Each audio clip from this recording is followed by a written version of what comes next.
Welcome to the beginning of the work week. It is now, surprisingly, already the 9th of December. I hope whoever you are, wherever you are, that you had an absolutely fabulous weekend. Mine was extremely memorable, and I know that I know Glenn had a great one.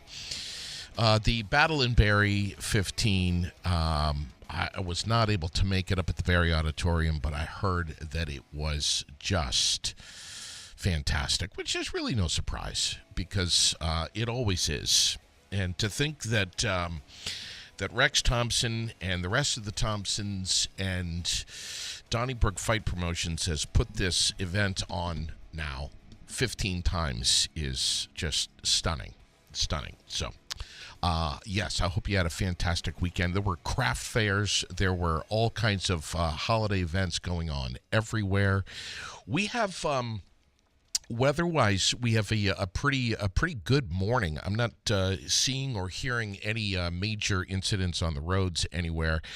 The evening commute, however, this afternoon could be a little different. We're supposed to have a pretty good clipper that's going to come in bringing some potentially, and I have to say potentially, significant snowfall starting at around, I think the winter weather advisory or whatever the hell the National Weather Service is calling it these days is starting around 3 o'clock. 3 o'clock. So snow is going to be in the picture for the evening commute on the drive home. All right. Anywhere between 3 and 7 is when the North Country is going to be impacted by this. So just, exercise some caution. Be careful, especially, Bolton Flats and all the other trouble spots. Here we are on this Monday morning. And this guy sitting right across from me, Tim Jarvis. Good morning, buddy. How are you, man? Doing great. Listen, I got to tell you, I've only met you one time, face to face. Yeah. But I've been hearing about you for years. Well, I hope it's all good. Well, it was mostly in the form of threats from our good friend Forbes. What are you doing? You haven't had Tim Jarvis on the air yet? What the hell's the matter with you? I'm telling you right now, I'm gonna start banning your show if you don't have Tim Jarvis on the air. Like, what the hell's the matter with you? What are you waiting for? Yeah. Forbes is not the only one that has said this to me. I've heard this from Larry Lozier too. You gotta get Tim Jarvis on the air. The guy knows what he's talking about. Businessman, entrepreneur.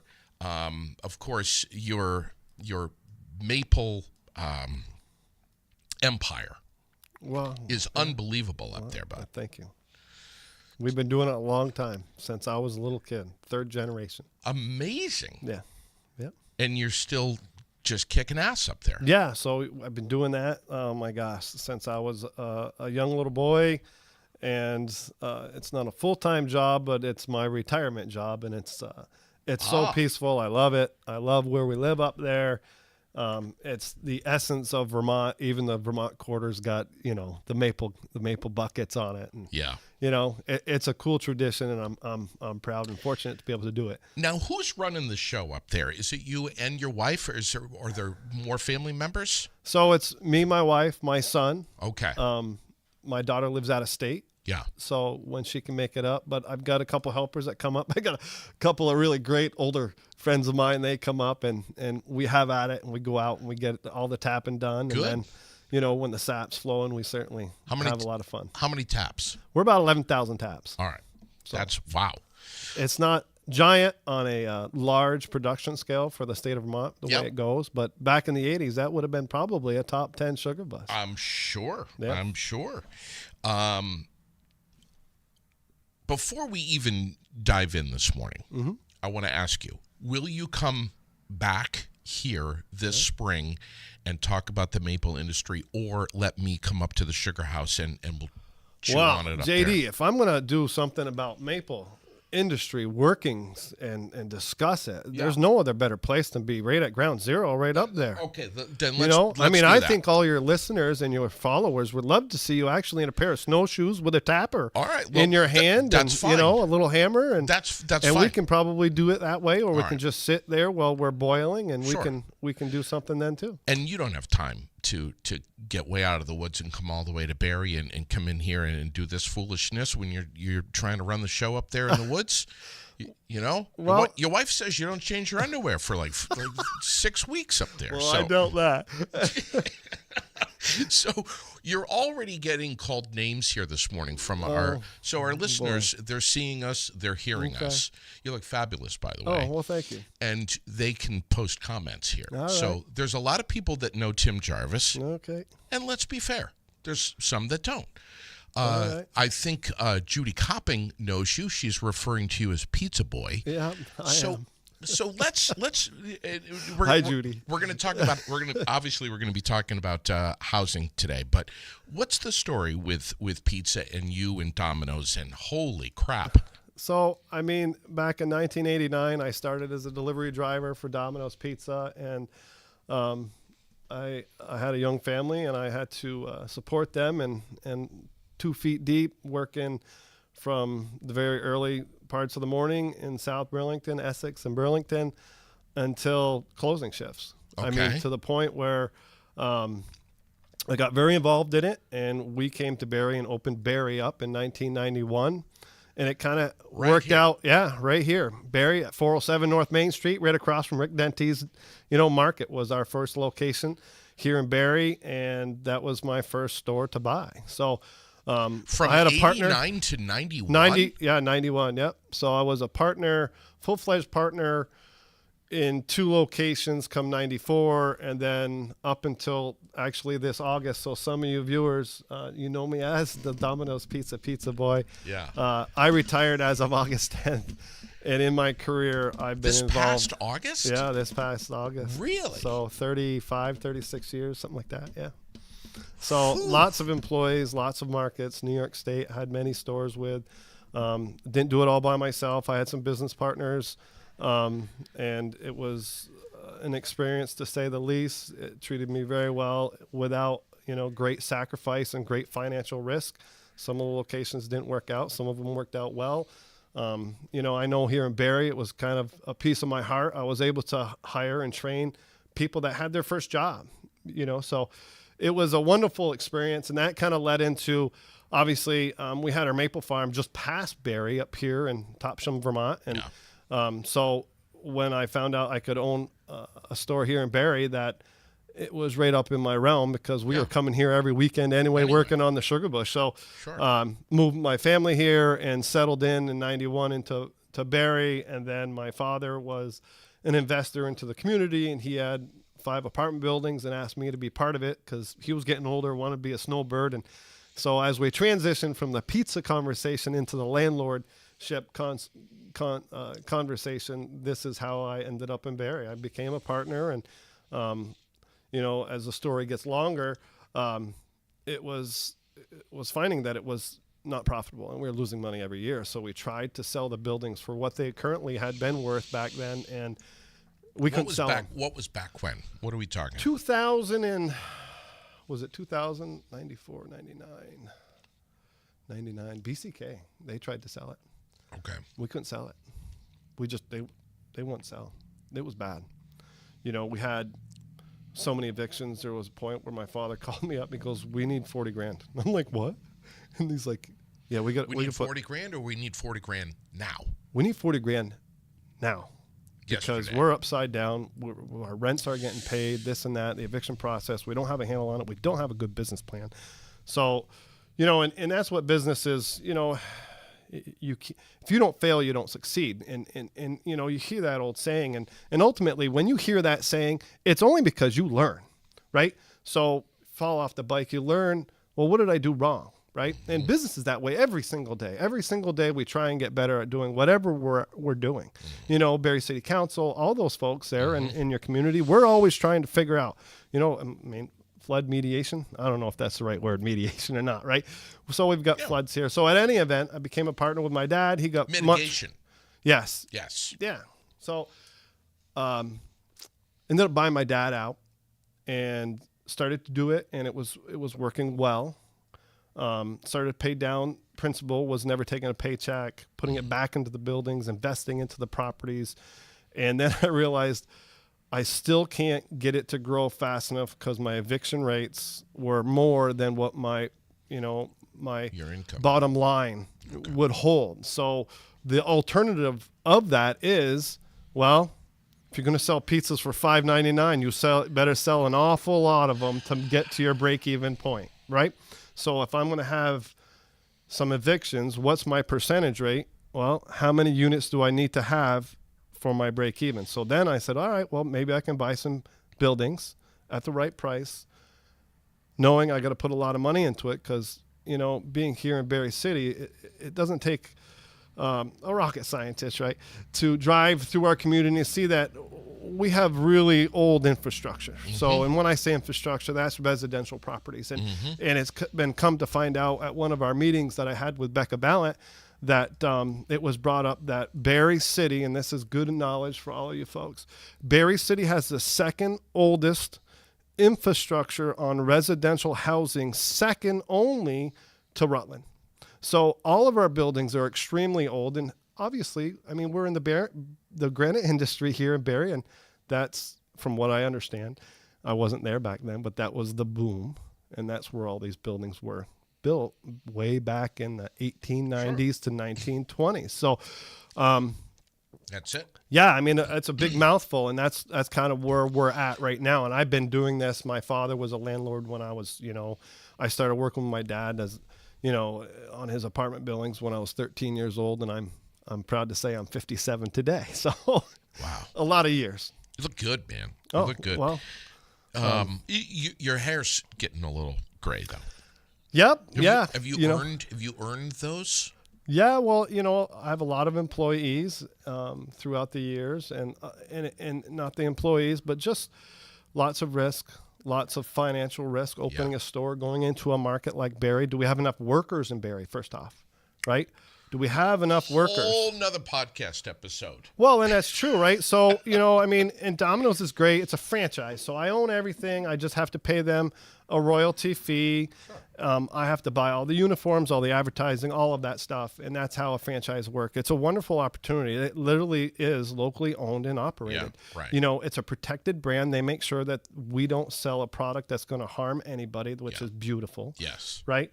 So, but I jumped off subject. No.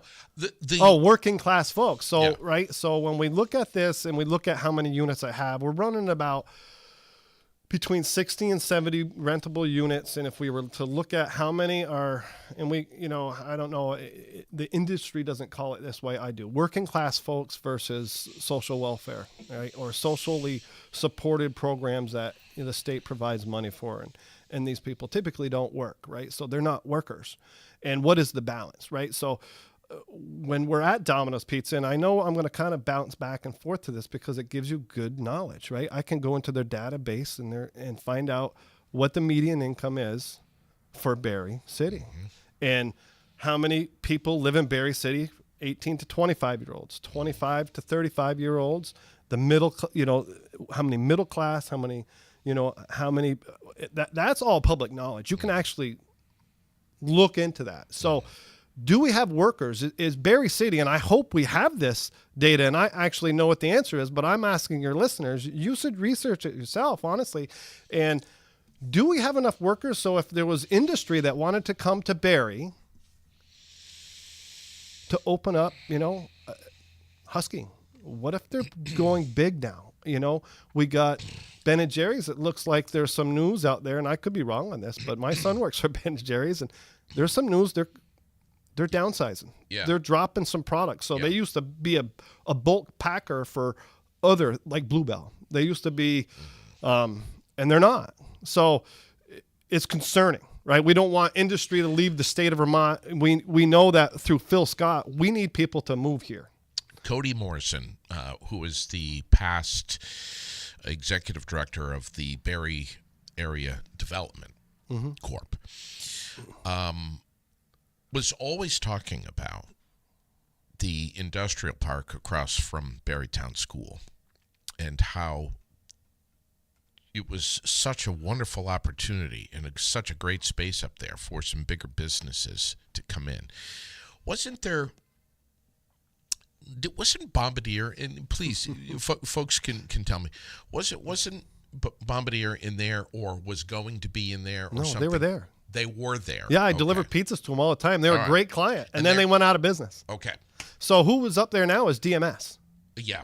So DMS is up there, and I know a bunch of those folks that work there. They're a great company, and they're actually, what they're building right now is they're actually building, you get wood and you put it in to dry it out. Oh, a kiln. These big wood kilns. They're building giant ones. And the great news about that is it's actually, I think, and I could be corrected on this, but most of their clients are up in Canada. So it is actually, we're sending this to another country. So, as much as we rely on other countries for all of our Walmart products that we buy, right? We actually have stuff right here in downtown Barrie or in Berrytown, right? Yeah. That's going to other countries. So that's just giant news. And we want to pat those folks on the back and whoever their, advertising agencies are up there at DMS.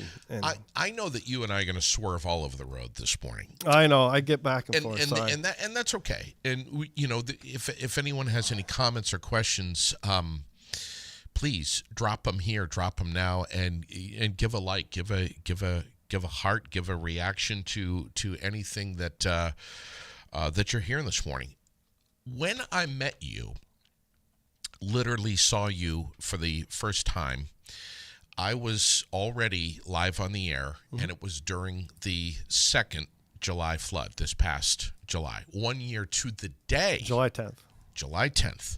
Yeah. Boy, does that date suck. It'll be burned in my mind for a long time. And, I sit here and smile about it. But, folks, it's a great tragedy. And if you just – and it's easy because obviously the majority of our listeners or your listeners, they don't live it. They don't live down here, and I don't live here either. I was able to go home a long way home because my bridge was out, and you happen to live up by where I live. Sure. It was an extra half hour around and 11 miles of class 4 road to get to my, and I had a trailer on the back of my truck and everything, and it was pretty rugged. But at any event, these people, they lived a horrific time down here. They were single moms that were working 2 jobs, and they lost everything. Yeah.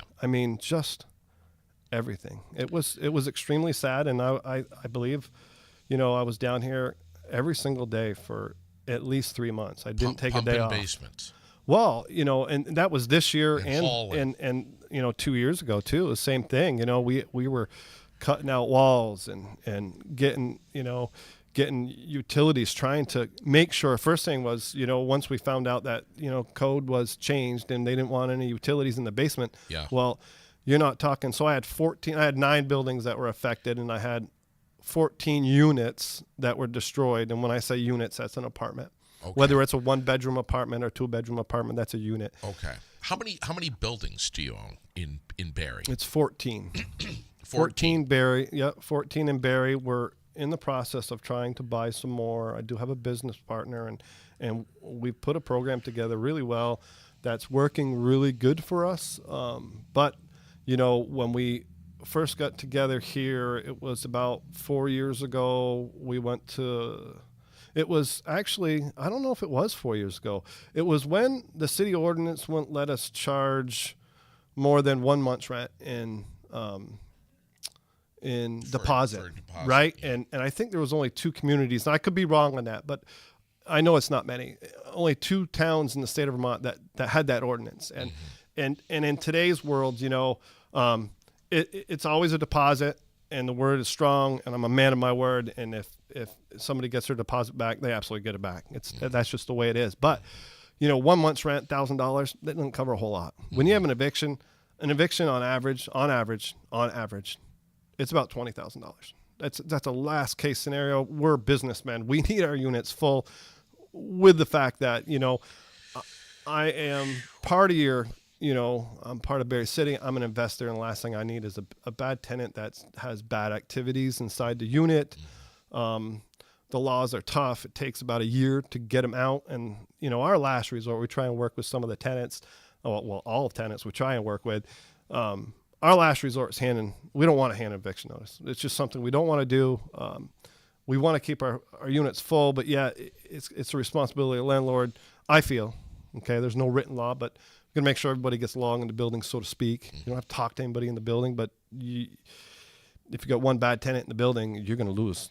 You're going to lose tenants, and that's a reputation I have to, set my head on the pillow at the end of the night, So we really try and do a good job. And, we were at that Barrie City Council meeting, and the data at the time, and I forget what the date was, how many years ago it was, my executive assistant could tell you. And everybody was there. Capstone was there. Washington County Mental Health was there. They wanted to know what was going to go on. And ultimately a $1,000 deposit doesn't cover anything. I mean, if somebody gets a dog in or a emotional support animal, right? So if I have a building, right? So that if I have a building of sixplex, okay, so that's 6 apartments, and we don't allow pets, okay, and all of a sudden someone gets an emotional support animal and it's a cat, for example. Well, cat ammonia from its pee or whatever, right? Yeah. It stays forever. It doesn't go away. And so all of a sudden, if that tenant leaves, and all of a sudden we don't allow pets for that reason. I have pets. I'm not against pets. We're in the rental industry, so we have to protect our clients. So all of a sudden, if you have a pet allergy, JD, and you want to come and rent from me, and I'm like, well, no, it's pet free. But the last tenant had a pet, and we cleaned it, and we have it professionally cleaned. They're RRPI. I'm getting the letters wrong, but like lead certified, all that stuff. They're certified to come in and clean it, and we're going to give you the green light per state of Vermont standards. But if there was a cat in there, and you go in there and you're like, well, dude, I've been in here for 5 weeks and I'm having a bad allergic reactions. So literally the pet has ruined the building because it's going to migrate. So if you're in the middle unit and there's 3 units on that second floor level, that ammonia migrates into both units. It just does. So then all of a sudden you got 3 units. So it's tough. But those are rare incidences. We don't have those type of incidences. We do have a lot of pets that come in due to emotional support animals, and they have to get it has to be documented. We run into this often. We do inspections, and all of a sudden there's a pet there. Hey, listen, I see you got a pet. Explain what happened. It's pet free, and well, no, it's an emotional support animal. I'm like, that's fine. I need documentation on it from saying that you're allowed to have one. Jen Lawrence just commented right here, saying that's so true. I had a 3-unit building clear out with great tenants because of one bad one a few years ago. Yeah. So you've heard this plenty of times. You've experienced this before. I've experienced everything. I had I have literally, you asked me, I've experienced peddling on my property. I own a property in South Barrie, and I had some council members from Barrytown call me up, and they're like, Jarvis, what is going on down there? And I'm like, I know. Their sign says they're homeless. I'm like, I know. And they're like, well, I just had rumor. I'm sitting here at Christmas. I got 8 of my family members around, and they're giving this person money. Sure. And I just found out that you're housing them. I'm like, yeah, no, they definitely are in that building of mine, and they have a sign that says that they're homeless. Sure. Please give, and I've tried to stop them, but because they pay rent, they have a right to be on my lawn. So it was a problem. We changed our leases. So, in the future, right? So every day we learn in business, and no matter what business you're in, every day you learn, or even if you own a house or even your rental unit, if you pay heat, you figure out how you're going to cut that heat bill. Sure. Right. So every day we're learning. And so with that, peddling. So I actually talked to the woman, and she had a guy that was living with her, and I had asked her, well, how much do you get a day? Well, Tim, I can't stop doing this. I get $300 a day cash. And of course, as a businessman in town here, that's $100 a day in taxes that they should be paying, but they don't pay it back into the community because it's free cash. And on top of that, state of Vermont was paying her rent, and she was on WIC. So she's getting free food, free rent, and she's lying to the community. So my suggestion, and I'm not a politician by any means, but no loitering. There it is. No loitering laws. 10 minutes, keep moving. 10 minutes, keep moving. Yeah. You can't be loitering because most of these people, I mean, honestly, folks, we have so many beautiful and wonderful social welfare programs out there. Yeah. I mean, I couldn't name them all. I mean, we got Washington County, we got Pathways, we got Head Start, we got Capstone, and they're a great facility. They're doing really good. They've got multiple units with me, and I have minimal issues with them, and they have in it. And I will tell you, it is 100% all day long, all about caseworkers. Yeah. Now, I have other organizations that I have master leases with. I'm not going to call them out because they should have a right to fix their problems. But for example, oh boy, so this is where I could delve in and so, but we need to talk about it. So one of the social welfare programs, they've got a client and I master lease it. So my client is the social welfare program. Okay. And I think you've actually had them on your show because I've seen a sign somewhere around here with that on there. Which one?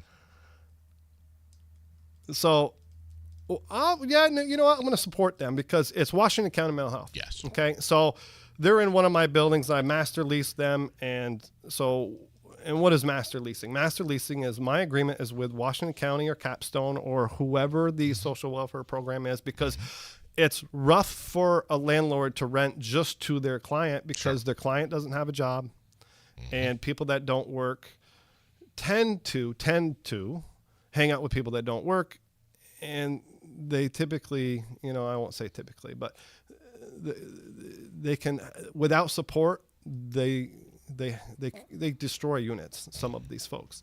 So, for example, one of their units currently, they had a client in there, and the client disappeared, and there's somebody living in there, and it was the boyfriend of the client. I'm like, well, hey, listen, we got a problem. He's not letting us in this unit to handle utilities. And they're like, yeah, no, he won't let us in either. I'm like, well, he's a squatter. What are you going to do with him? I'm like, it's no skin off my back. You're paying my rent, but I have a problem with it because my taxes are going to your organization, and the state of Vermont is helping you folks take care of Washington County Mental Health, right? Where's your caseworker? Where are they every day? So we're going to do an inspection. We've got to get in there.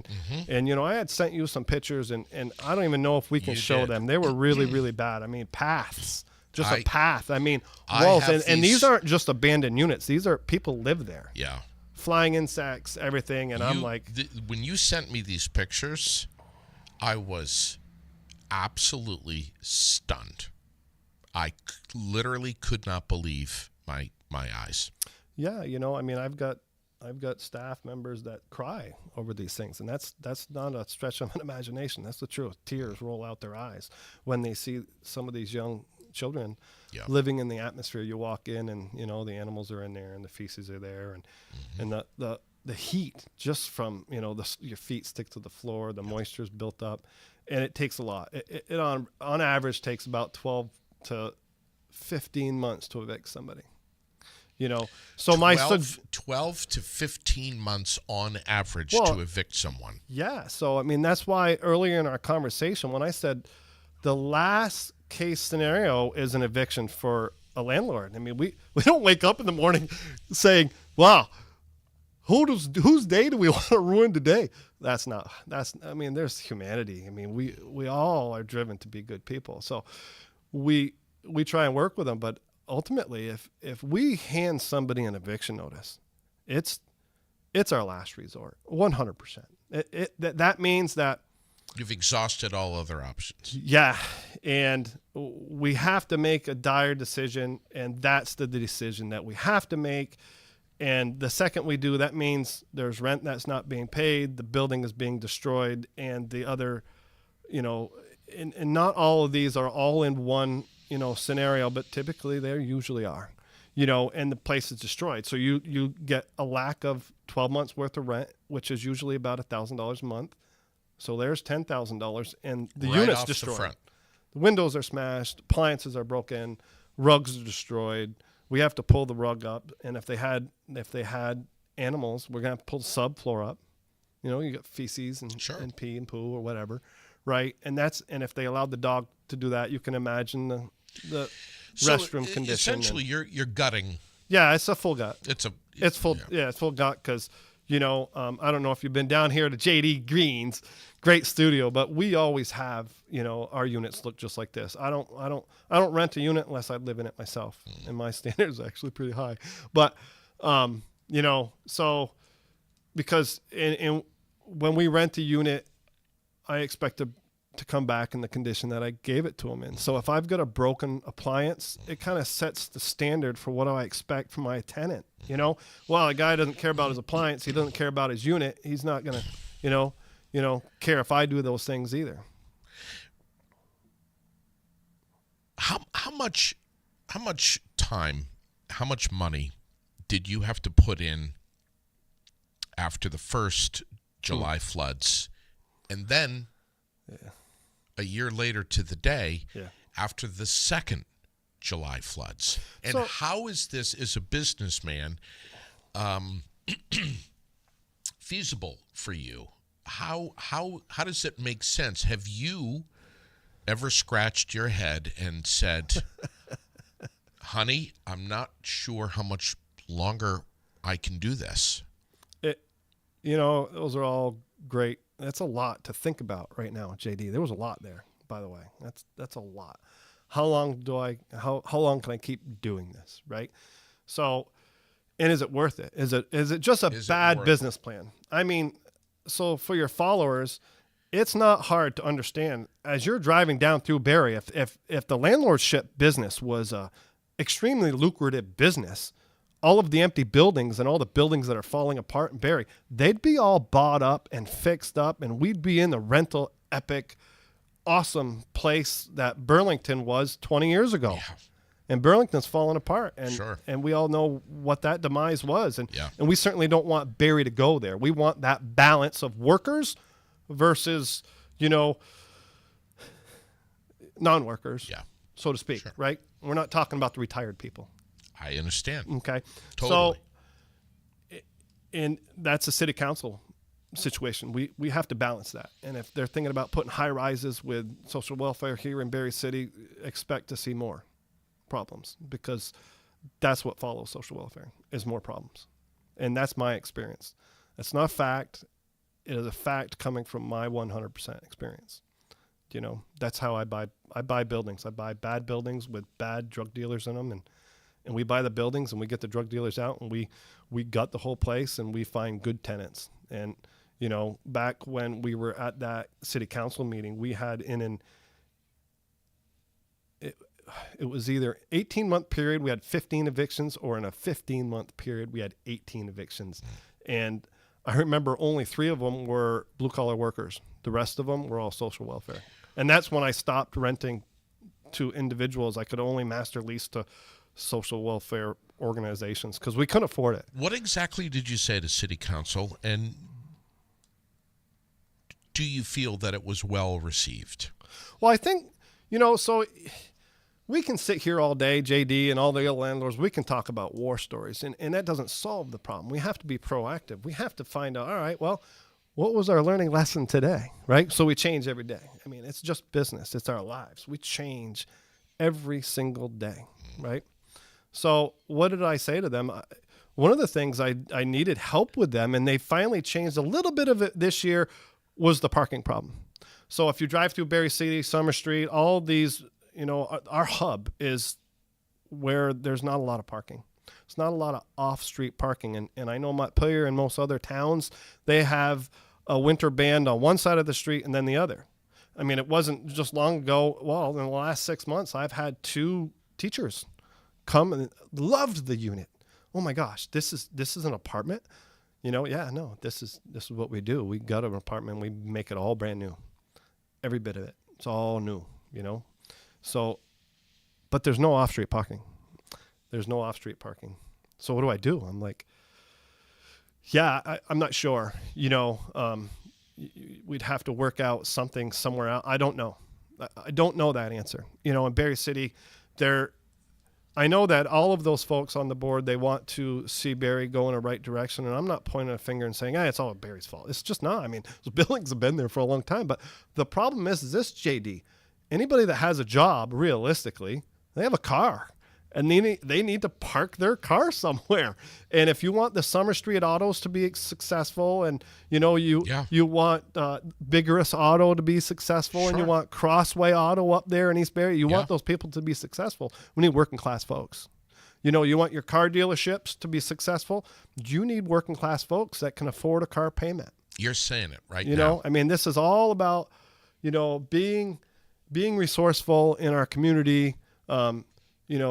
Not over permitting a curb cut. And I know that, Nick, I need to get in touch with him, the city manager, because he had brought it up. Hey, listen, we're allowing curb cuts because some of my tenants, they just drive up on the lawn, and I don't know what the city ordinance is on that. I've seen it. Yeah. I've seen it.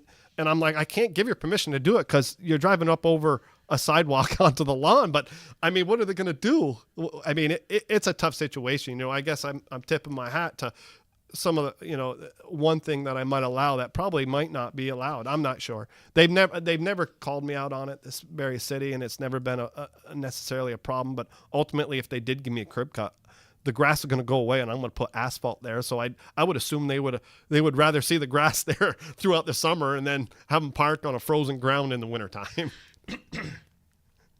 I've been complaining, along with many JD, others. don't complain. Be proactive. About the J.J. Newberry's building for a million years. Yeah. A million years. Sure. And I've had Lozon on here, and we've talked about it. Way back from even when I was on Froggy, we were complaining about that. I wonder what your feelings, your thoughts are on that building. Why it's sitting there still vacant. It's an eyesore. You know it. I know it. Everyone knows it. And if you were to buy that building, which of course you're shaking your head no, would you, there's a river running under it. You know that. And we all know that. Would you just turn it into more parking? I mean, I don't know. We definitely have a parking issue here. And ultimately, in most of my apartment buildings, well, I say that, not most of them, but I have 8 that are in the flood zone. I had one that got flooded. That was number 9, and it was not in the flood zone. And, it was for two years ago. Wow. And, but all of them are walking distance to downtown Barrie. And if we had a parking garage, I don't know if people would want to walk downtown Barrie. Do people walk on the street in downtown Barrie anymore? Yeah, okay. Of course. I see it a lot. Yeah. Barrie's a safe community. I like it. Barrie's nice. I don't know if that's the answer. That's for a developer. That's not for me. Yeah. How many properties do you have in the north end? I have, oh gosh, good question. It's going to make me count my brain. Approximately. So on 2nd Street, we've got 1, 2, 3. 1, 2, 3 on 2nd Street. On Main Street. On Main Street, we got 1, 2, 3 on Main Street. On 1st Street, we got 1, 2 on 1st Street. It's like 8 or 9. Okay. In the north end. So, I mean, and I know they want to turn that into green space. It's never going to happen. Yeah. I got a bank that's going to say, no, you're not going to level the buildings. They're going to say, fix the river. And on my way down here, JD, I looked at the news this morning before I came down. We got Channel 3 News, and they're saying up to an inch of rain on top of 6 inches of snow. And we're talking that could be another 3 inches of water. And I don't know, I grew up in this community, and you have too. And we've seen an awful lot of rain come down here, and all of a sudden we get this big rain 2 years ago, and obviously that was a once in a 1,000-year. We got landslides that filled in, our waterways and changed routes. And you remember the ice jams out back here? The ice jams with the bridges that are too low. Yeah, and I'm going to say that because they are too low.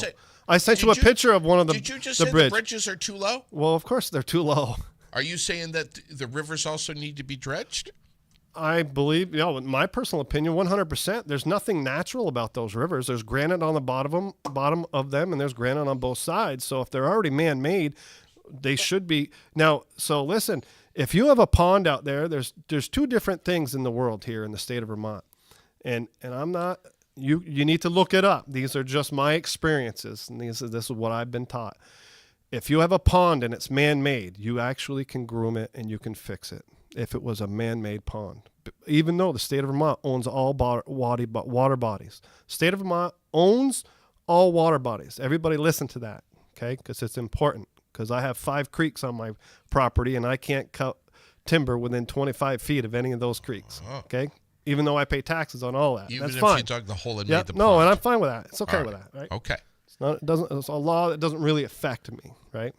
But if it's man-made, and we all know that the river here in Barrie City is man-made. There's granite on the bottom and there's granite on the sides all the way down. And I drive down over by where JD, resides, and I reside up in the Topsham area, and I right behind. If anybody drives up 302 behind the VFW, you look down in that creek, and there's probably 50 trees just laying in the creek, waiting to be missiles during this flood, and it's a giant problem, but you have some of the Absolutely. ecologists, I don't know if that's the right word either, but they're going to say, well, yeah, but that's habitat. Well, the problem is humanity has got to come before your habitat, because ultimately we have a fish stocking program in the state of Vermont that stocks all those rivers, because there's no fish that stay alive in those rivers.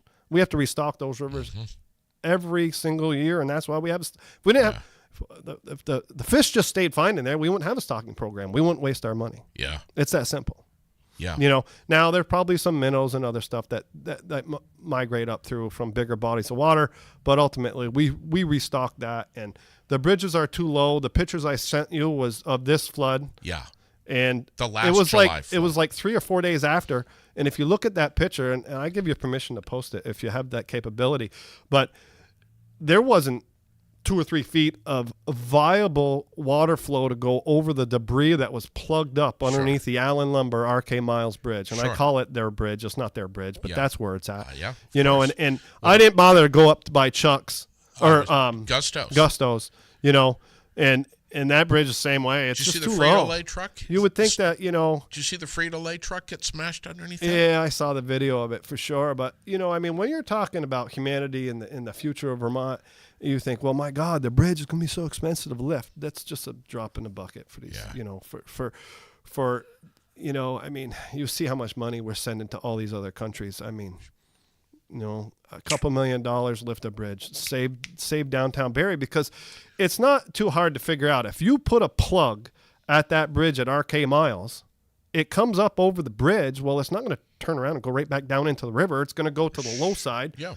And RK Miles has a big, giant cement foundation all the way around their parking lot. It goes right down Main Street, and it races down Main Street, and then it hits First Street, Second Street, all of Main Street. Right. It hits the car dealership down there, Ayers Auto. Sure. Right.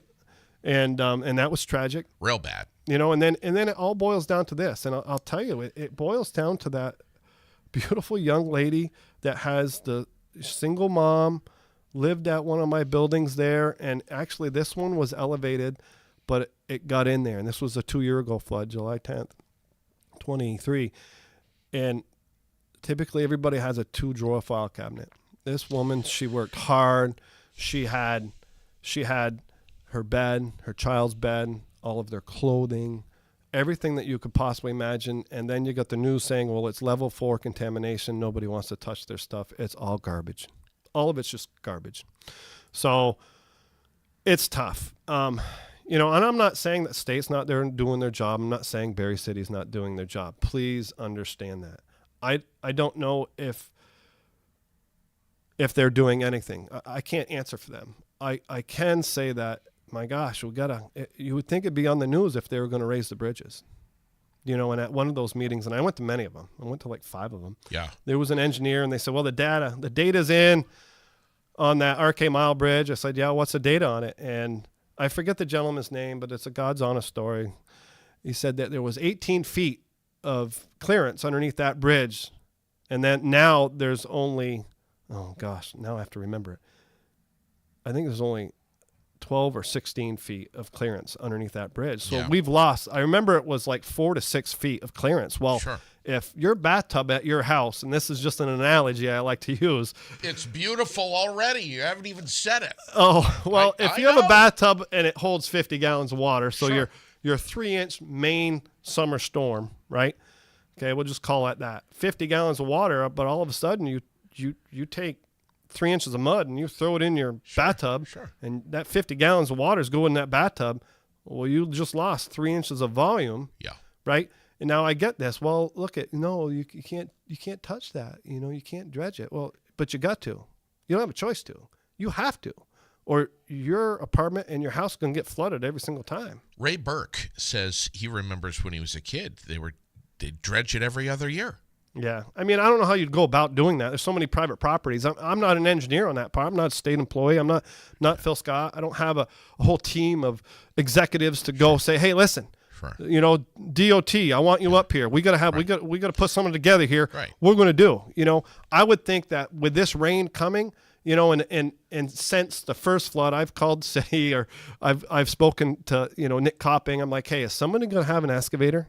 A long reach arm excavator at the bridges Sure. during this flood or next ice out, and they've been doing it. I remember some of the ice outs back in the before 2 years ago. Yes. We would have a long arm because Yes. we had a flood then, because I got pictures of my Domino's Pizza delivery drivers driving up Summer Street in their cars trying to deliver the pizzas. When Lozon was mayor, for a long run there, he'd be like, "Yep, get that stuff ready." I mean, it's a conversation. We can't forget about it. It's kind of like 9/11. We can't forget about these things, guys. But why is Tim Jarvis not? Why have you decided to continue to own and operate your properties, especially up in the north end? Most logical people would say, "All right, enough of this." I mean, ultimately, I've taken it in the rear twice in 1 year. Yeah. I'm all done here. Well, this year wasn't too bad. So, Berry City, they did well. I mean, and those guys worked hard. Don't get me wrong. And you have to understand this. I was at Ground Zero every single day, and Ground Zero was dubbed by Phil Scott, right? Bernie Sanders, Peter Welch. They were all there. I met them all. I met the director of FEMA. The director of FEMA, the nice lady you see on CNN News. I saw CNN interviewers. On 2nd Street? On 2nd Street. Okay. They said, this is Ground Zero, period. They dubbed it. This is obviously Ground Zero. They saw where the water was up to my door handles on the apartment buildings. But Berry City, they were out there. At every piece of equipment, they never stopped working. They had their street sweepers out there, and you were here. It was a dust bowl upon dust bowls. Horrible. And they cleaned it up. They didn't stop. Now, there is some chatter out there that 302 needs to be replaced and 25 needs to be replaced. There's a lot of roads, but the state of Vermont used a lot of money. I didn't see much of the state of Vermont down here in Berry City. I saw all Berry City workers working hard. I had my front loader. I had my Bobcat down here. We were helping, push sloppy mud into their loaders to try and get it off everybody's lawn, off the streets, get the streets back opened up so that we can get emergency services down in here. And I didn't charge Berry City for that. This is just community members. And your question how we got to this subject is, why am I still there? I'm an investor in Berry City.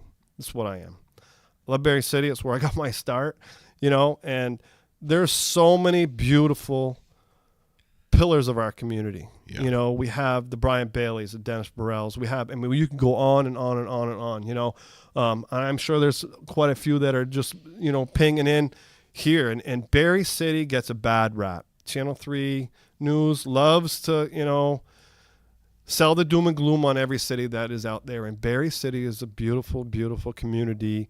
We've got the flood. Yep. We do have some social welfare, but, with the proper caseworkers out there, they can guide them back into the, community to be good workers and know how to live inside our community. When the hell are you going to run for office? I don't know. I don't know how to do that.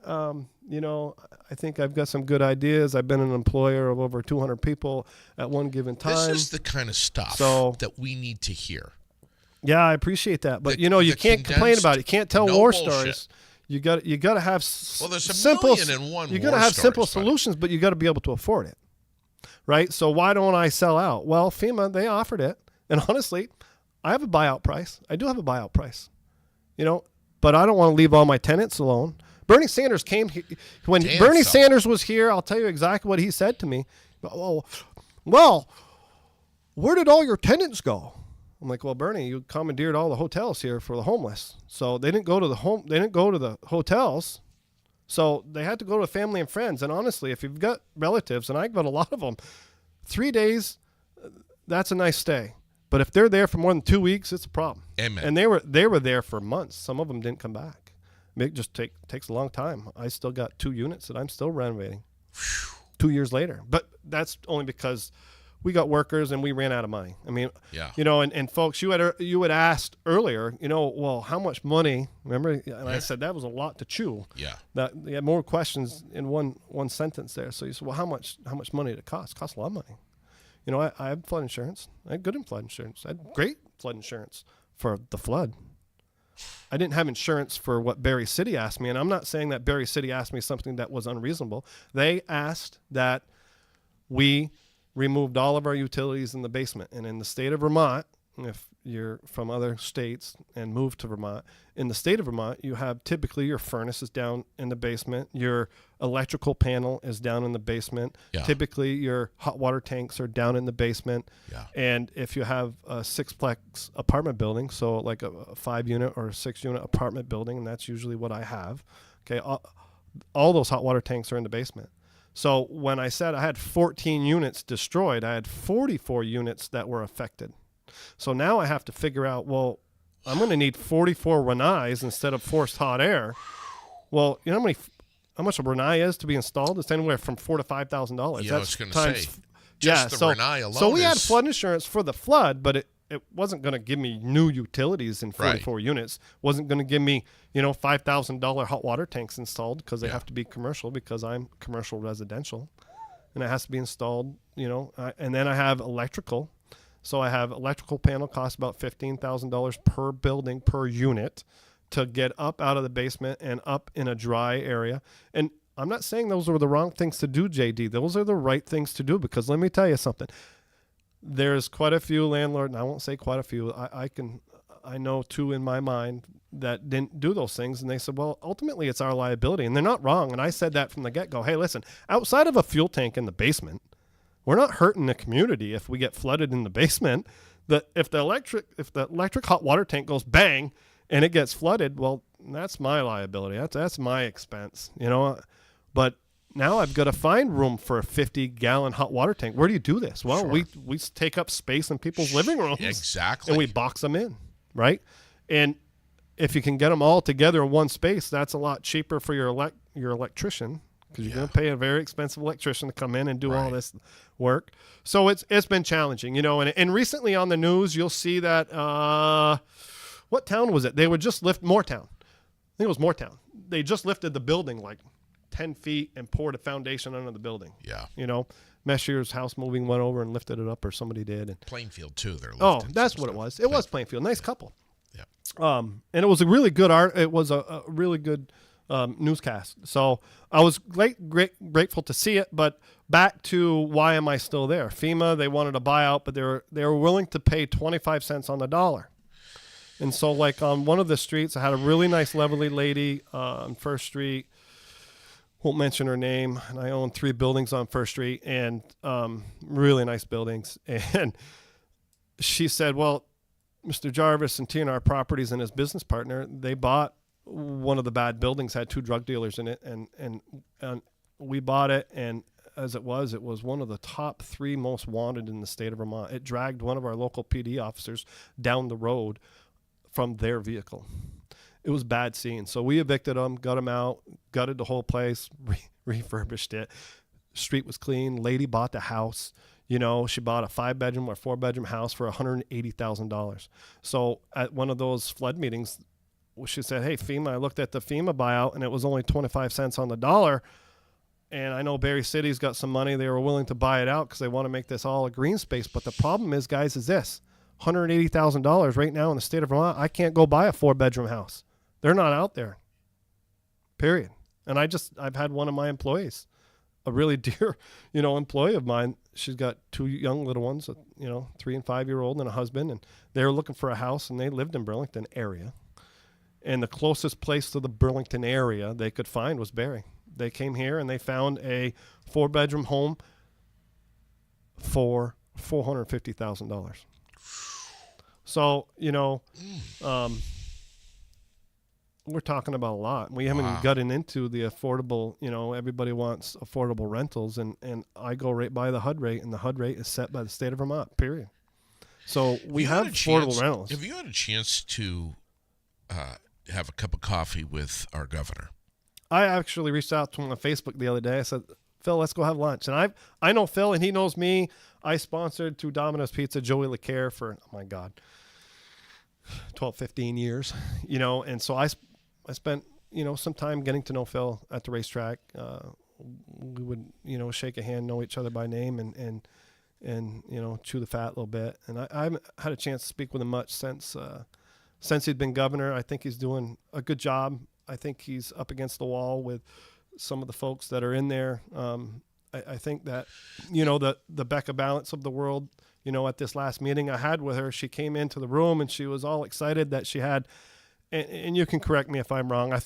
I swear this is what she said: $40 million for social welfare in the state of Vermont. I'm like, what? I'm like, just go to Barrie City Police. I'm a landlord in town. So is Barrie City better 5 years ago than it was today? Because you threw a lot of money at the social welfare, and we're not any better now than we were, 5 years ago. So you've got to invest into the caseworkers, and this is where I'm coming from, and this is where I'm hoping, that today's message would reach out to people, right? So we have Washington County Mental Health, we got Pathways, we got the CJC, the Department of Justice, we've got Capstone, and they're doing a good job, and they're working with me. And ultimately, if I was to label all of those social welfares 1 to 10, the best being 1, the CJC and the Department of Justice is number 1, and Capstone is number 2. The rest, honestly, I have to take a deep swallow before I want to do any more business with them. They pay well, but the problem is they don't have caseworkers to protect my investment in my community and make sure that the units, I had a unit catch on fire the other night. A guy ran a toaster and had newspaper on top of the toaster, and that was one of their clients, caught the cupboards on fire, and then we go and investigate it the next day, and there's I've got a big fat fire extinguisher on the wall. I'm like, did you think of using a fire extinguisher? Well, no, it didn't. And I'm like, why is your place such a mess? Why is there debris all around the place? You can't live like this, man. You just caught the place on fire, So, and the caseworkers would make sure of that. Some of the requirements are, no more than 2 days worth of dishes, and no garbage bags on the floor, no laundry piled up on the sides. If they're going to get subsidies, there's got to be rules. If somebody gets something for free and they don't have any rules, and they don't have any rules. I know that Vermont State Housing, I asked one of the individuals at Vermont State Housing, what's the minimum requirement for you folks to come and do a walkthrough on their units once every 2 years? That was their answer. I'm like, you only have to have a caseworker come once every 2 years? I'm like, wow. I know you come more than that, but that's crazy. You guys should be coming once a week. Yeah. Because what if they've got a boyfriend? So as a landlord, and this is another thing that all you folks need to know. So if you get the single mom and she's on, Vermont State Housing Authority, or a single dad, and they're in there, and all of a sudden they get a boyfriend or a girlfriend that are working, they lose their voucher. They lose, and typically it's 80% of the rent is what the state will pay. They lose their voucher. So all of a sudden, when I see someone then inside my unit, I see 2 vehicles, or I see traffic coming in or out, or I do an inspection and I see male shoes or female shoes, and I'm like, hey, so who's living here? Oh, no, nobody living here. And I'm like, well, it's on your lease. You can't have in Vermont State. You're going to lose your voucher, and if they lose their voucher, they don't help me out. Right. They just take the money away, and all of a sudden, sure, that individual may not be working. They got to work somewhere though, because they got to come up with 20% of the rent. But if they're not working, I'm stuck with. They just walk away. They literally walk away and leave me helpless. I'm like, okay, this is great. So it does not behoove the landlord to turn bad behavior into Vermont State Housing. Sure. But if they had caseworkers going in every week saying, hey, you got to make sure things are okay. Is there such a thing as a slumlord? I mean, come on. Those are I don't even know what that is. Are there bad? There's going to be. Do you take care of your car better than I take care of my car, JD? I don't take care of my car well. So are you a slum car owner? It barely started this morning. I mean, what's the definition of it? I don't know. I want to be responsible, but then again, here we go. Let's talk about this. Oh, shit. Yeah. Been on the news lately, folks. Yeah. Well, we gotta hold landlords responsible for the illegal drug activity. I'm like, what? I can't control that. Are you nuts? I mean, listen. Rabbit hole. If I've got somebody in there, Barrie City Police are gonna call me up. Jarvis, I'm stuck on patrol looking at your place all night long. I'm like, well, you're stuck on patrol here because they're not doing good things in there. Go in and take it. Well, we can't do anything about it unless they're doing outside of the unit. What are you doing about it? I'm like, well, what am I supposed to do about it? Do I need to evict them? Because if I do that, the general media, they're not going to like that because all of a sudden I'm the bad guy. So I can send them note and say, hey, you've got a lot of traffic. You got 20 vehicles coming in and coming out between 11 p.m. and 1 a.m. With Massachusetts plates. That's right, or this or that, and it's probably something that we're going to want to help you move on and find a different place to live. Rex Thompson was in here last Friday saying that there should be some cameras installed on properties like this with a direct live feed right to the police station. And that's not far from the truth, honestly, JD, because over half my buildings are lit up with cameras.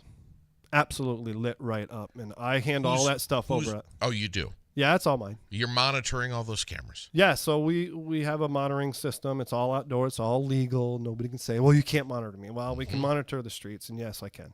So we don't have anything on the inside. That's just creepy. Anyway. Yeah, we just got to comment. The landlord is not supposed to police the building.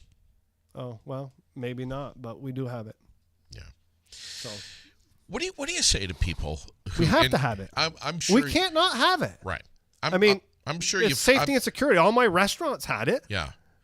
I'm sure you've heard this comment before. I have, and I think I've even said it. If I won the lottery tomorrow, the last thing that I would do is become a landlord. Well, you're automatically a bad guy because everybody, the persona is landlord. You're a bad guy. Yeah. And we're not bad guys. We're just trying to be investors. I didn't ask for this job.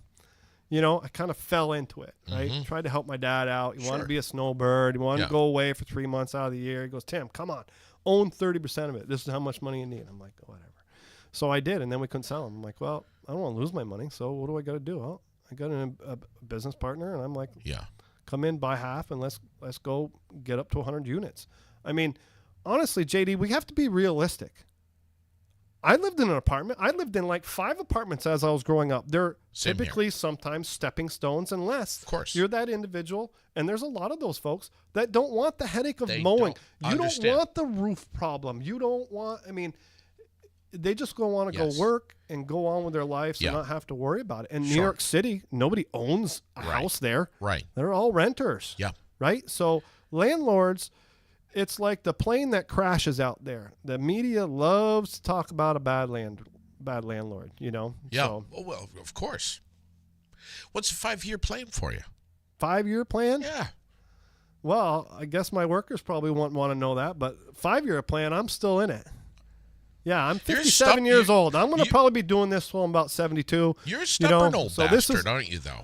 Well, I don't mind hard working. You got to get up and go do something. I get up, I sugar, I get up, I'm down here in my apartments. I go when I can find them. You got to find good contractors.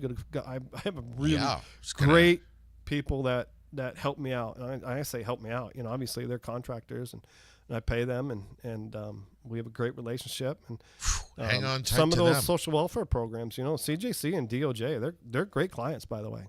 That I never have problems with them. That we could walk into any of their units right now and they'd be cleaner than the hotel. Well, not these hotels. Yeah. But Yeah. yeah. You know, and hopefully that problem gets solved, right? I mean, it's a giant problem. We offered something and then we took it away, and now we're in big trouble. I mean, where were we before we grabbed all those hotels, right? You know, I mean, through my social experience, a lot of folks that were homeless, they're not penniless. They would actually just leave and go down to Florida. And then when summer came back, they would just come back here, right? So, and obviously we talked about the panhandling. There's ways they know how to make money. I mean, Sure. have you ever seen a homeless person without a $1,000 PDA? All the time. They all have it. All the time. So if they can afford the $100 a month plus an $800 phone, You're getting right? both. You're getting both of us in trouble right now. Why? I'm not getting us in trouble. What's wrong with us? This is just facts. When there's no cars coming out of Price Chopper, and you're sitting over there at maybe the drugstore waiting for your drug, you know, your heart medication. Why am I on heart medication? I don't know. Right? And I watch these guys because I've had experience with them, and maybe they are homeless. They might be homeless, but, you know, there's rumor has it that there is an organized system over there that they get 3 hours at a spot. That's almost like being pimped out, you know? So what's the next step? If we don't take care of that, what's the next step? Are we going to have ladies hanging out on the corners on the streets? So maybe. And is that wrong? I don't know. I mean, but if our community doesn't want that, we need to protect ourselves. Because listen, I love the fact if my daughter lived here and she has a 5-year-old, okay, I don't want her. It's scary. You pull out a Price Chopper and you see some very, you know, scary folks begging for money. What are they willing to? What more are they willing to do? Up at the hospital too, or up there. I've seen the and you the feel shift, pressured to give it to them. I've seen the shift change. You feel pressure to give it to them. Oh yeah, it's not any different than every time you go buy something, they want you to give money to some charity. Yeah. You feel like you're guilty if you don't. Yeah, you feel bad, right? So. At any event, you know, I don't want to sit here, JD, and spread hate and discontent. No, I'm just sharing you my experiences. I'm a landlord here in Berry City. I'm an investor in Berry City. I love Berry City. I love everything about it. You know, the flood hit twice, and Berry City worked hard. And by the way, literally 24 hours a day, those guys are out there working. Yeah. You know, I know. And with the staff that they have, they probably didn't have enough staff. Yeah. Their equipment seemed to work for them. I didn't hear any problems with, I'm sure they did. Sure. I mean, maintenance. And when things are going well, then they're dealing with water main breaks too. Which I was going to ask you, what say you about the East Berry Dam and all? So I think that's a really good resource. And I think that Vermont did themselves very well by building that.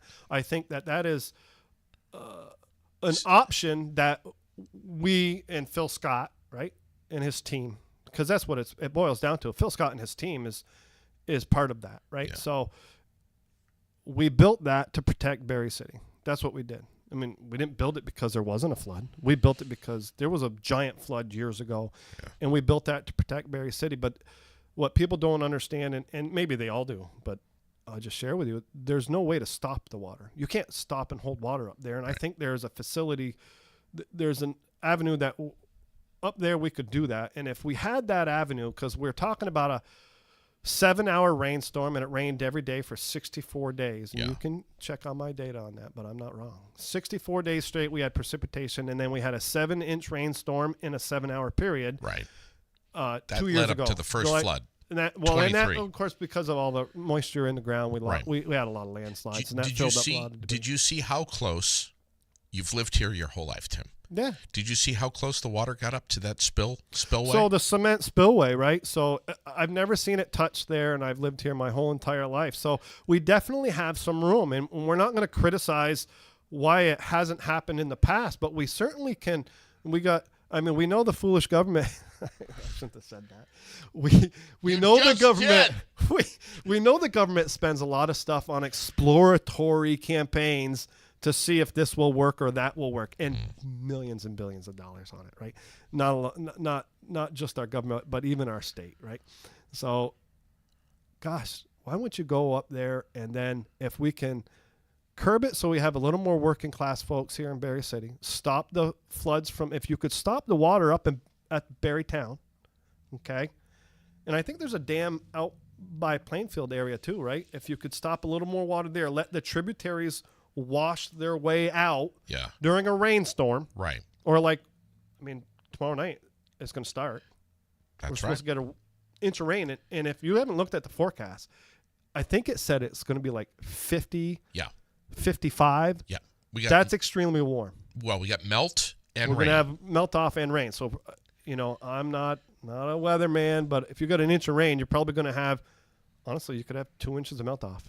Because I got 10 inches by my house. I don't know how much, snow you got at your place. I do. Yeah, and you've got that too. So, Berry City's got snowbanks here, and are the storm drains clean? So Berry City, they do really good. Anytime I got a plugged up storm drain with ice or something, I call them, and they're there. Yeah. Honestly, within like 30 minutes, they're really that good. Yeah. All of a sudden, loaders coming down the street. Hey, over here at 3 Eastern Ave, we're all set. You guys are awesome. Thank you, because if that storm drain's plugged, it literally builds up and it goes down my driveway, and my unit gets flooded because of it. In a matter of seconds. Oh, it's fast. Yeah. So, yeah. So I think, coming out of today, if we could have more support and funding and training for our social welfare caseworkers to help people live a better life in the units that they're living. Yeah. Okay. Maybe take a look at, go up behind VFW. You're going to see full-length trees with their roots sitting in the creek, just waiting to come smashing down through. I've seen it. Just from my vantage point, driving. It's on its way. Pull over and get out of the car and go over and look down. You're going to see a lot more. And not only that, but where the dugout is, that flat, it's full of trees, right? They didn't remove the trees, so if that floods over the top of that road's going to get closed off. What's the missile going to do with the tree? 3, 4, 5, 10,000 pound tree coming your way, soaked with water at 20 miles an hour. You don't want to get hit by that. Nobody wants to even get hit by a shopping cart in the grocery store. Sure. Can you imagine that tree? So at any event, and then an exploratory campaign, and I think I've heard word that might be happening, that there is an exploratory campaign on the uses or further uses of the dam up there. And I forget who I heard that from, but it's all hearsay until you see it on Channel 3 News or Fox 44, or Channel 5. Right. It's kind of our limited resources. Sure. Your podcasts are great, but we have to have some engineers that are speaking, in that light. Look at the amount of silt that's in these rivers. It's a lot, left over from the last 2 floods alone. Yeah, no, it is. It definitely is a lot. And what's the structural integrity of the granite that's on the sides of those walls now that man has put there, right? We certainly don't want it to fall in. I've got a building on Eastern Ave that they had made a cement thoroughway all the way through there. It looked like a toboggan run, cement on both sides, and that cement's all smashed up and inside the creek. And who's liable to go get that? It wasn't my cement. Because you have to remember what I said earlier. All waterways are owned by the state of Vermont. Mm-hmm. All waterways are owned by the state of Vermont. You have said a lot of stuff this morning that has resonated with many of us. Yeah. And as I posted up a couple of weeks ago, there's a lot to unpack here. You and I are I think, barely scratching the surface on all of these issues. Affordable housing. Yeah, there's HUD rates out there, and state of Vermont, anybody can go and look up what the 2025 HUD rates are for a 1-bedroom, 2-bedroom, 3-bedroom, 4-bedroom, an efficiency, which was considered a 0-bedroom. 4-bedroom, with heat, without heat, all that stuff. And that's what their guidelines are. And I asked Becca Ballant that. I said, what do you consider affordable housing? Can you put a price on it, please? Because I'm a landlord sitting in your meeting, and I would like to know. And they couldn't. I said, well, are you familiar with HUD? And they're like, what'd she say? They didn't say it. And I'm like, We go by the HUD rates, and the HUD rates are right there, and I said, well, very rarely do we go up or lower upon them. If we have a one bedroom that's 1,500 square feet, obviously we're going to need a little more rent for that. That's a giant one bedroom. Or if we have a one bedroom that's super, super tiny, we're going to be below HUD rate. It's a business plan. They're the ones that say, hey, this is what is it. And how they come up with that HUD rate is they go back to the data, right? What's the median income in that area? How much does Berry City, what's the average 18, 25-year-old make in Berry City? And this is what they can afford. That's who's working? This is what they can afford in Berry City. And they do this for every state of Vermont does this. At first, it gets broken down by county, and then it gets broken down by city. And you can look at it. And I'm a member of Central Vermont Landlords Association. I'm a member of Vermont Landlords Association. And I don't know many folks that don't go by that. And you're going to see a drastic change from Berry City rent to Burlington rent. Burlington rent's like $1,700 for a one-bedroom apartment in Burlington, where, Berry City might be $1,000 a month for a one-bedroom apartment. So that's how different it is. And so that means, hey, listen, if I can live in Berry City where there's parking, that commute back and forth to Burlington is not bad because it's all interstate. It's fantastic. It's 35 minutes once you get to the exit. They were saying that 20 plus years ago about Waterbury. Yeah. So, there's lots to talk about. There's no hate and discontent. There's no, horror stories. We just learn from our mistakes, and we try and make our community better. We try and help some tenants that may not know what the boundaries are of what's expected from a tenant, because it's a business relationship. You're renting something. It's not only different than renting a car, right? You rent a car. If it's dirty and gross when you get it back, there's a cleaning fee. And then if you didn't fill the car up, and if you damaged it, you're going to pay a lot of money for that. Everybody's like, well, let's get rid of the no cause. Well, you can't get rid of the no cause. If somebody buys a building, it's a fourplex, they want to live in it, it's their property to say, hey, listen, I'd like to live in one of my units. Yeah. And then if you've got someone that's got all this behavior late at night, the state of Vermont doesn't give you enough laws and help landlords get protected. And that's why when you drive down through Berry City and you see the buildings, I would love to be able to put $20,000 on the outside of my building every year. I would have some really beautiful units. But I don't, because, when we have a bunch of evictions, you get set back years, 6 years easy. One eviction's about 6 years worth of profit on to recover fully. Yeah. Yeah. We're paying mortgage. I don't get a paycheck. I invest in buildings so I can pay the principal down. Just like if you bought a house, you pay your principal down, and when you retire, you hope that building that you don't have a mortgage on anymore is worth some money, and you can, because old folks' homes, they're expensive. Because I know I'm putting two of my mom and my dad through them. Between $300 and $400 a day. Oh, out of pocket. It's way more than that. Yeah. No. Well, that was. If you have memory care facility, 5 years ago, they're giant. They're like $12,000 a month. That's a lot of money for a memory care facility here in the state of Vermont. Yeah. Medical care, all that. Yeah. Like I said, I think you and I are barely scratching the surface here. So I appreciate your time. Thanks for having me on. Will you come back? I'd come back, as long as I'd like to see you get some engineers in here and talk about, the infrastructure in Berry City, what can be done, what has been done, what the mistakes were made, instead of, I don't want to hear the environmentalists come in here and, well, listen, we're saving the three-legged frog down there in the creek. Don't worry about the 44 structural residential buildings down there that we want to level. Those are the only folks that are willing to come in here. Yeah, I have this is our community. We don't have any other place to build those buildings. And in today's money, as Happy Herb taught me a long time ago when I was a teenager, he said, in Berry City, Central Vermont, you could not build a building and see daylight out of it if you were just making residential rentals. Not in your lifetime. Yeah. So I've heard Happy Herb talk about that. Yeah, as and well. He's a great guy. He's a really wonderful resource. You'd be good to have him on here. Yeah, maybe I will. I'll reach out to him. I know he'll come in here. Yeah, he's a good guy. I've reached out to the state. He's wonderful, and I love him. And if you're real lucky, he'll bring his guitar and he'll pick a tune for you. Believe me. I've heard him play up at Berry Gardens. Listen, I've reached out to the state. They won't bring an engineer in here. That's too bad. They won't come in. They won't come on the air. Well, it holds them to one person's view. Yeah. And ultimately I kind of, I was, put myself out there a little bit, but I think that, through my experience, you can certainly see there's some knowledge out there, some common sense values. It's private property. I like nice things. Nobody likes to drive a dirty car in my apartments. I like to keep them nice, and Sure. I want to make sure they're nice. So if we get a tenant that's not living to, they got bugs and garbage and all that stuff, that's nothing I'm interested in having a business relationship with. I got to tell you, on behalf of my viewers, my listeners, they are thanking you for coming in here and I hope so. Talking the talk and saying it like it is, and no bullshit. And that's what Vermonters want. That's what they want to hear. Yeah, I mean, we got few are willing to do that these days. And nothing's getting cheaper.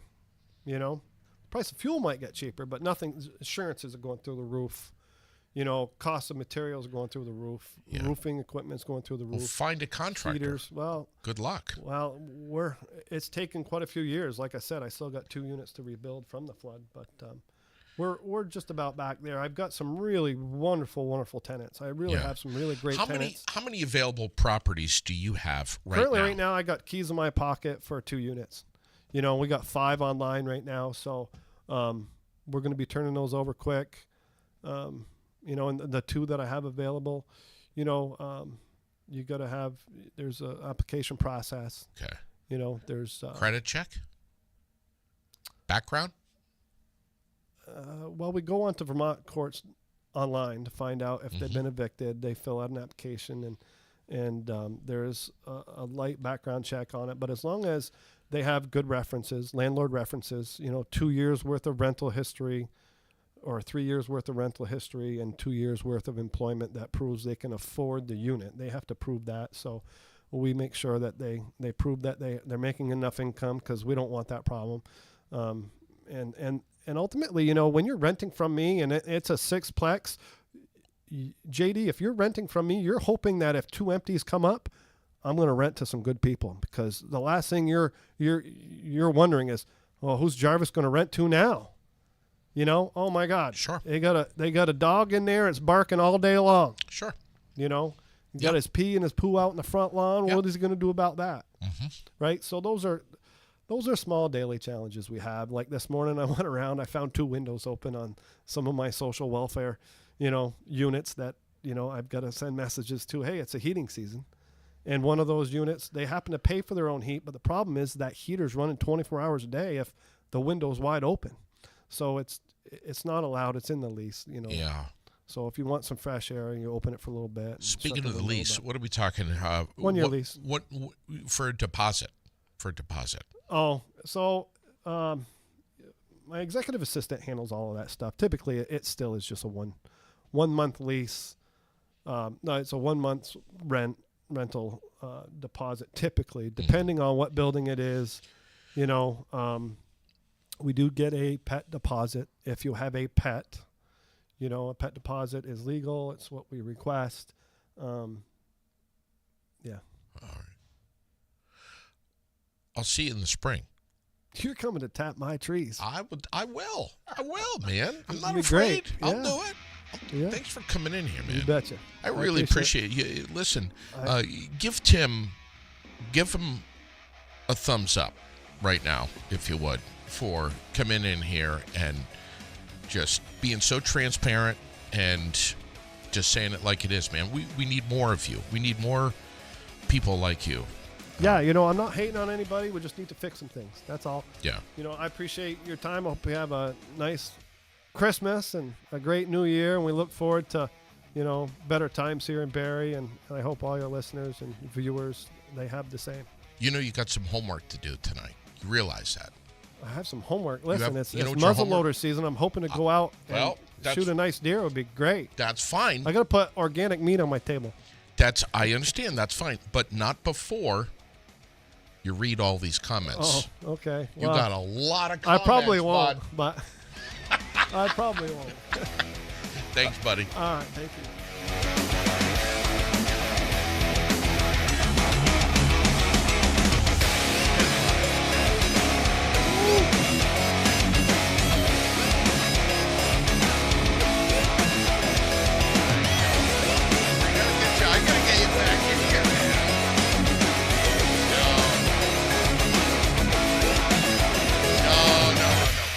you're gonna let me know. You'll let me know. You can stop by my house anytime you want. You're gonna let me know whether or not you got it. And all I'm seeing is nothing. Nothing.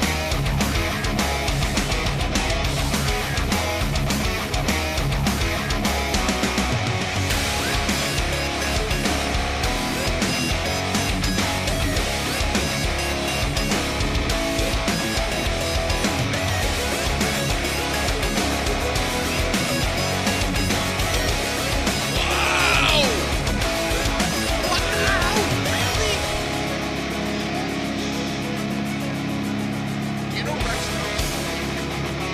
our slogan is Rex. Has he done you wrong?